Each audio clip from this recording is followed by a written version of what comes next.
Go. Good morning, second graders. How's everyone feeling today? Good. Good, awesome. Well, I hope that you're excited to read this new story called More Than Peach by Belen Woodward. It is about changing one crayon in the world at a time, and I am very excited to share it all with you. It is new to me as well.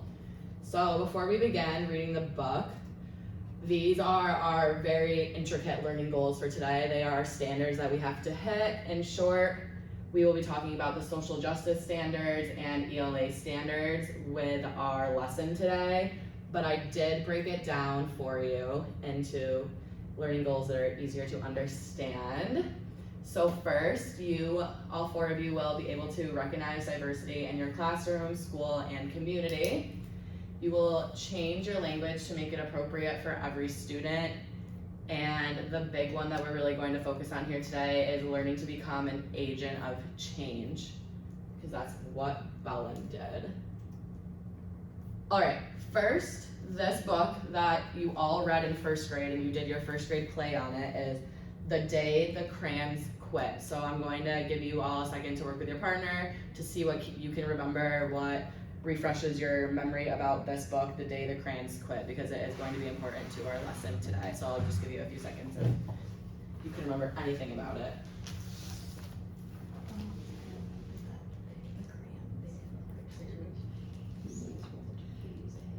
Use the picture if you need to help you too. Is that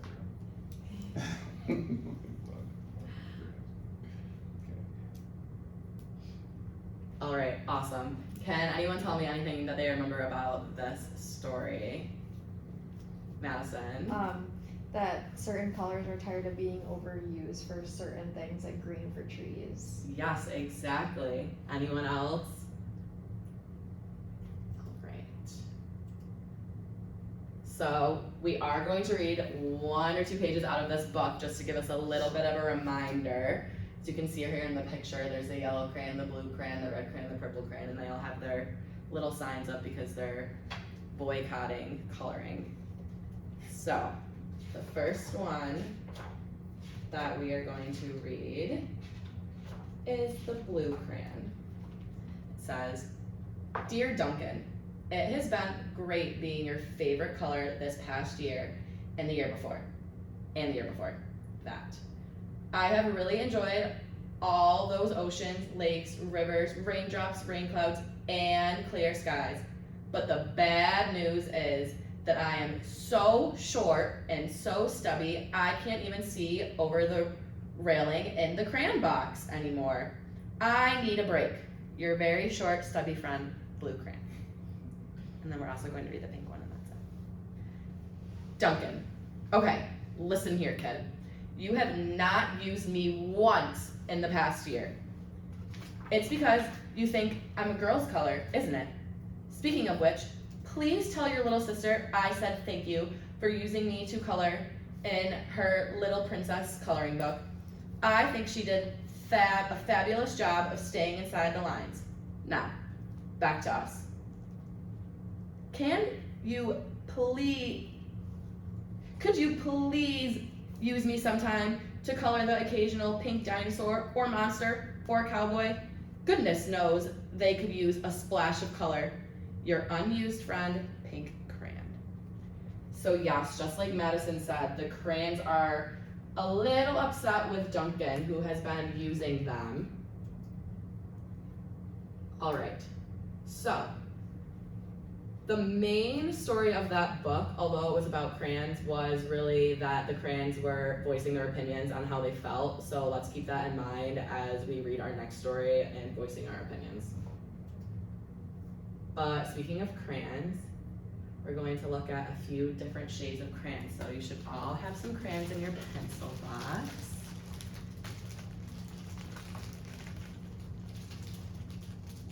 And I would like you to hold up a shade of crayon that is or a colored crayon that is closest to the shade of red. So whatever one is the most red-like to you. Awesome. Emily, will you read the name of your crayon? Yes, it's Cotton Candy. Awesome. Usually read yours. It's Heart to Heart. Virgil? Have a scoop of fun. Yeah. Pink sherbet. Pink sherbet. Yep. And Madison? Salmon. Salmon. So they're all different shades, right? Yes. Not one of you has the same shade of pink, or red, for that matter. Some of them are more of shades of pink. All right, let's try that again with a shade of blue. So whatever crayon hold up that looks the most blue to you. Emily, we'll just go back around and say our shades again. Robin's egg blue. Cadet blue. Turquoise blue. Powder blue. Powder blue. And what do we notice about these 4 crayons? Madison? They all end with blue. They all do end with blue. Are they the same shade of blue? They're not. They all have blue in the word though. Alright. Shade of green. Whatever crayon looks like it's the most green colored. Emily, you can go ahead. Shamrock. Cool mint. Granny Smith apple.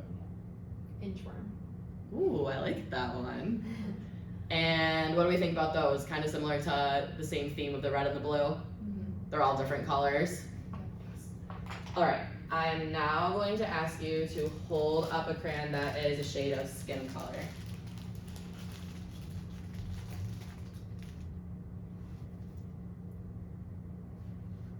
Let's take a look at everyone's crayons. So if you want to take a second to kind of examine them within the class and come up with what you think might be similar or different about them. They're all like on a spectrum. Shades. Shades of same color brown. Love what I was hearing. All right, Emily. Well, you hold up your crayon and say the name of the shade if it has one name. It's medium almond. Awesome. This one is very light almond. Medium deep almond. Light golden. Awesome. So, every single crayon that we held up so far has been a different shade of a color. Is there only one shade of skin color? We can look at each one of us in the classroom, myself included, and we can look at our crayons. There are different colors of skin. There is not one significant color. And that is going to lead us to this story, More Than Peach. It is going to be about the peach colored crayon and how this little girl, it is an autobiography, started this book and this movement because peach used to be the only shade of crayon. So we just noticed the different shades. Crayola, when they first introduced their crayons, the original peach colored crayon was called Flush, which is very discriminatory if you ask me. And it wasn't until 1962 that they changed it to peach colored, and more recently the crayons that I passed out to you, they just came out with skin shade packs, which is really awesome. But it is important to note that in other countries they still have crayons that are called skin and flesh.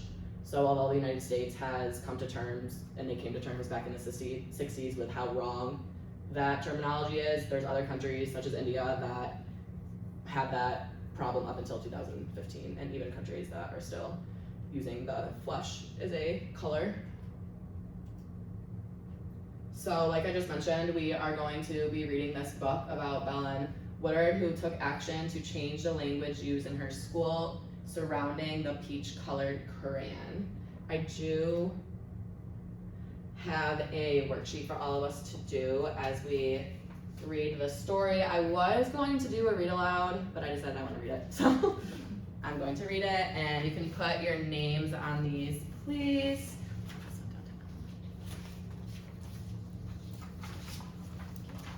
And we will be stopping at various points throughout the story to really focus on our learning goals for today, which are understanding the key ideas and details in the text, and understanding what challenges the main character Belen encountered.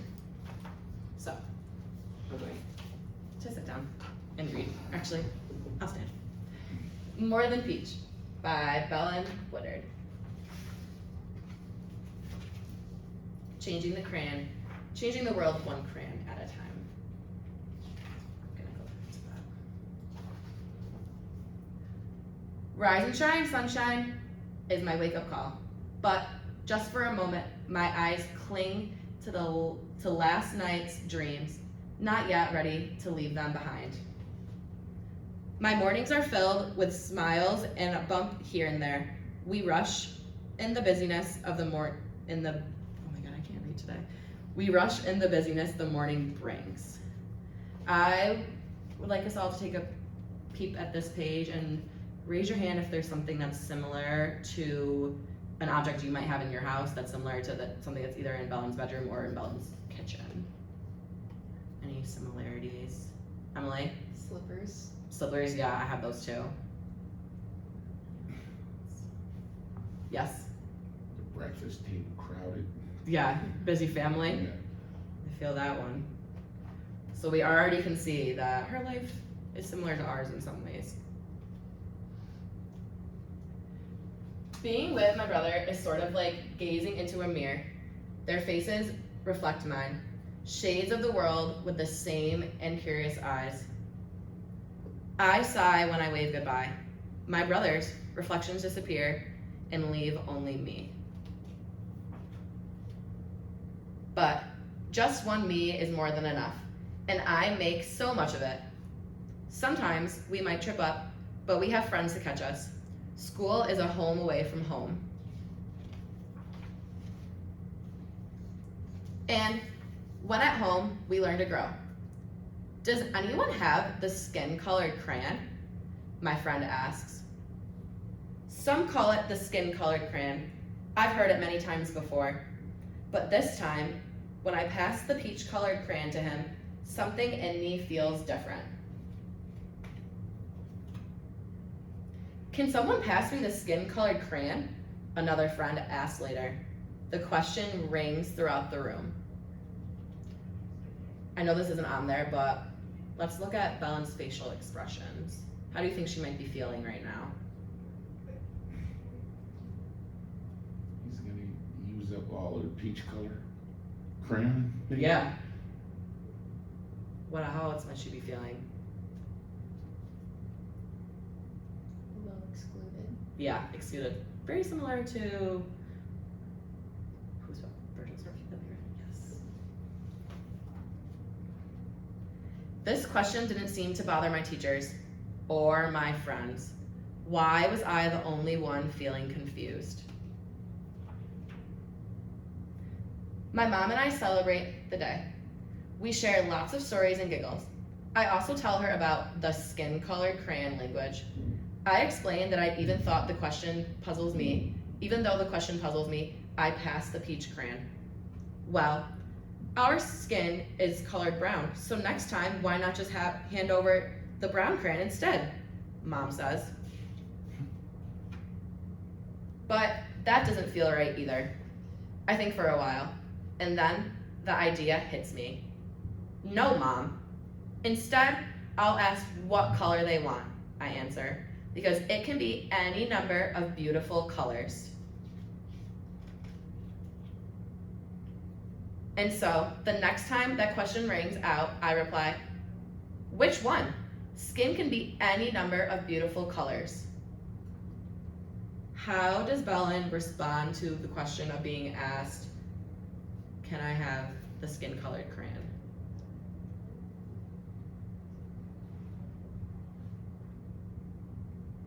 She says which one? She says, which one? Skin can be any number of beautiful colors.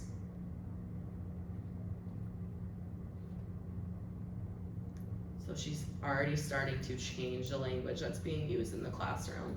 She came up with the idea to ask which one. Is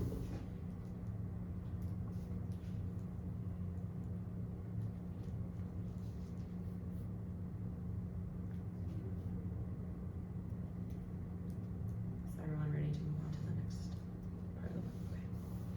Yeah, oh yeah, I meant the peach color, my friend says. Suddenly, I realized that if my friend could understand, maybe my other friends could too. Why do we think that the response of, oh yeah, I meant the peach color is important for Belen? Madison? I think it's because she felt sad in the beginning that it was assumed that the skin color was automatically peach, and that there was no thought to her friends to hand over a different color. Yeah, definitely. And if her friend was to respond confused, or if her friend was to respond, why did you say that? That probably would have made her feel bad, would we say? Definitely. I agree. Again and again, I get asked the same question. Again and again, I reply the same way. Gently, knowingly, trying to change the language. So why does Belen respond the same way every single time she's asked that? Why is there no deviation, which means change?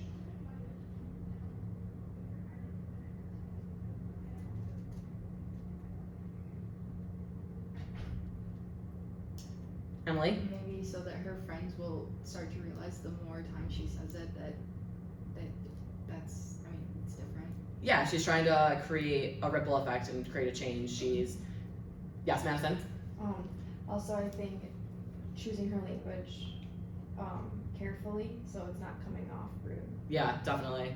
I think that if she came off rude, then they probably would be more hesitant to understand where she's coming from and pass her that crayon. I also think that by responding the same way again and again, it's really just instilling in her friends what she's expecting. So eventually she won't have to respond that way. Eventually they'll just start passing each other crayons that might seem more appropriate for one another. Until I finally hear an echo. My teacher replies just the way I did. I also think that she was saying that over and over so her teacher would hear it, because like we talked about with Virgil's lesson, the teacher's a really powerful person in the room, so if the teacher's pronouncing something incorrectly or doing something incorrectly, how are the kids gonna change? Of course, she says. What color would you like? Because skin tones can be any number of beautiful colors. And I had been the spark, and now my whole classroom is lit up. It's so important that your space is brilliant, just like you. Soon, the new language rippled through the school. If I can make such a big change here, I can also make it happen at other schools. I put my idea to paper, and my family helps me plan. Growing isn't always easy. Change is a team effort. Who does Belen ask for help with her ideas and why? She asked her family. Yep, this illustration shows her sitting around asking her family. Why do you think she might ask her family for help? Yeah, different shades there represented in the picture, and so there's different colors. She's advocating for different colors to be used other than just peach. Yeah, definitely. Her family can probably relate to what she's going through, so they'd be a big advocate for her. Any other ideas of why she might ask them for help? Emily? She might be comfortable with them, so she feels there's no judgment. I agree. Picture a 10-year-old girl trying to start a movement by herself with no help. I'm not sure if that would happen without the support of her family. She also has a little more support as well. And the bigger your team, the faster change happens. I lead the way, ask my friends, school, and whole community for help. So she definitely needs that support, and it starts with her family where she feels comfortable, and then again ripples forward.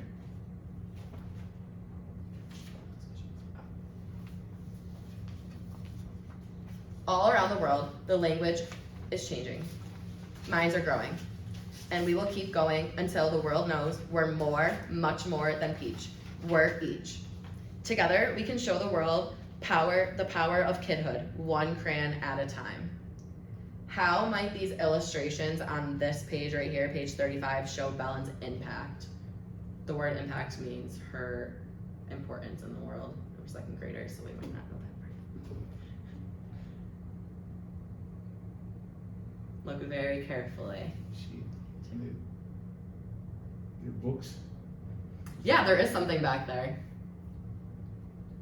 It's hard to tell. I would normally put this under the projector, probably if I was actually teaching a second grade class, but this whole thing back here are books and crayons about Belen's story. So she was able to create an impact that went all the way around the globe and didn't just stop in her community. So this illustration demonstrates other kids that are out there shopping for the thing that she created, which is really awesome. All right. So you can set those papers aside. You'll have time later today to finish them if you weren't able to do so.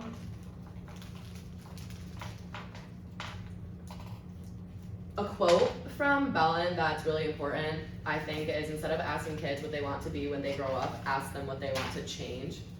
And that also goes into being an agent of change, which is one of our learning goals for today. We're going to watch a really quick video just to learn a little bit more about Bellin. It's 4 minutes, but actually we're not gonna watch it, one, because the sound is not working, but two, there's more important things for us to do. But normally I would watch this little video about her. I'm gonna make this bigger again. It's fine. Alright, so here in the back of the book, Bellin gives advice on how to grow your space. And what she means by that is, what do you want to grow? Is it space exploration, kindness, conservation, or maybe an invention, like one to keep your jewelry from getting tangled? She believes in making a difference and finding a way to change any challenge that you come across. Who can remind me what her challenge was again? Changing anything she comes across. Yep, and what was the problem that she came across? The peach colored crayon. Amazing, Virgil.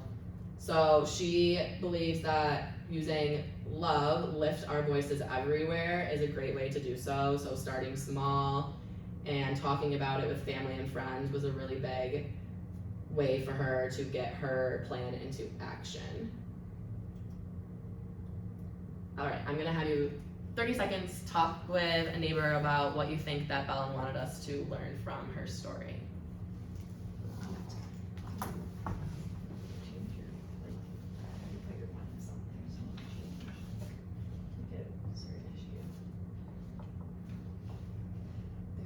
Yeah, I definitely said that. Thinking outside the box and doing something different than what the norm is. With the crayon, I like what I'm hearing.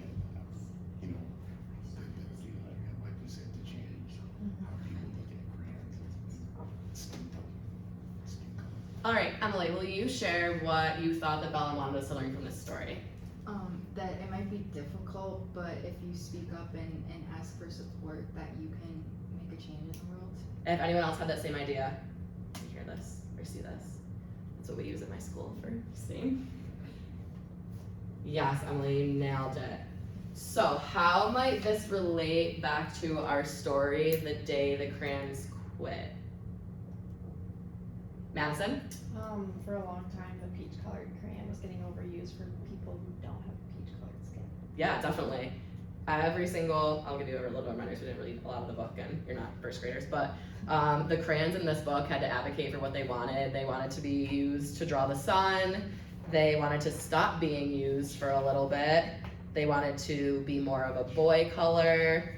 And this peach color crayon was naked, actually, and skinned. So the crayons had to fight for what they wanted, and they had to speak up and use their voices in the same way that Bellin did. Do you think that the language would have been changed if she never decided to change it herself? No, it might not have been changed for a very long time in her classroom. So that is how it relates to this, and it says it right here. Using your voice to communicate your need for change and respect, just like both the crayons and Bellin did. So it's a nice little parallel right there. All right, so I do have skin-colored crayons. They're Bellin's crayons for everyone, so you would each get your own little thing of crayons. In a perfect world, I'd have more. And last but not least, with your new crayons, we are going to describe and illustrate a change, exploration, conservation, or invention you would like to see in your home, school, or community. Those are a lot of big words, so mostly just an invention or a change that you would like to see implemented at your house or your school. One example was of a new jewelry box. My example is I would want dogs at school every single day, so I drew a little picture of the dogs, and that is the change that I would implement. So if everyone can take out a piece of paper, I forgot to provide you with the paper. Yeah, just use the back of the worksheet that we had before. Perfect, amazing.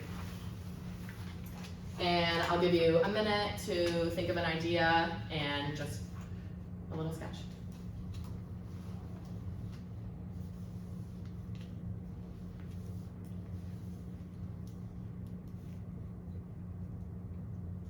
Obviously, they can be far-fetched if you would like them to be. This is your imagination, your creation.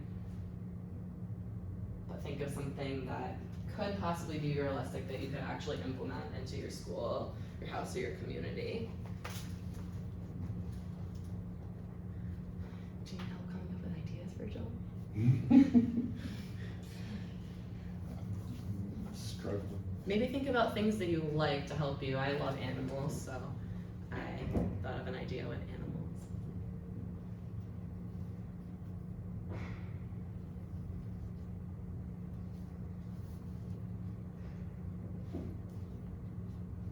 All right, just for the sake of time, I know a few of you finished, so, and some of you didn't, but that's okay. Madison, do you mind sharing with the class what your idea was?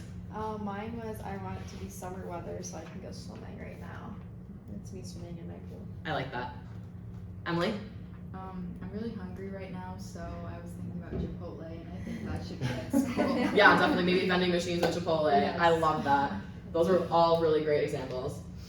So, last but not least, as a long-term project, we are going to be practicing implementing our ideas. So, these were some ways that Belen suggested to start, and it was to start small, talk with a group, especially a group that you trust, such as your family or friends at school. Remember that even though you're kids, you can still do it. And things that you can start to do, there's a ton right here, I'm not gonna read them all, you can look up and read, but things that you can start to do are create flyers, morning news, posters, and promote it through parents' organization. So for next class, I want you to come prepared thinking of ways that you might want to actually start your own drive and what you might be able to do at your home, your family, or your community.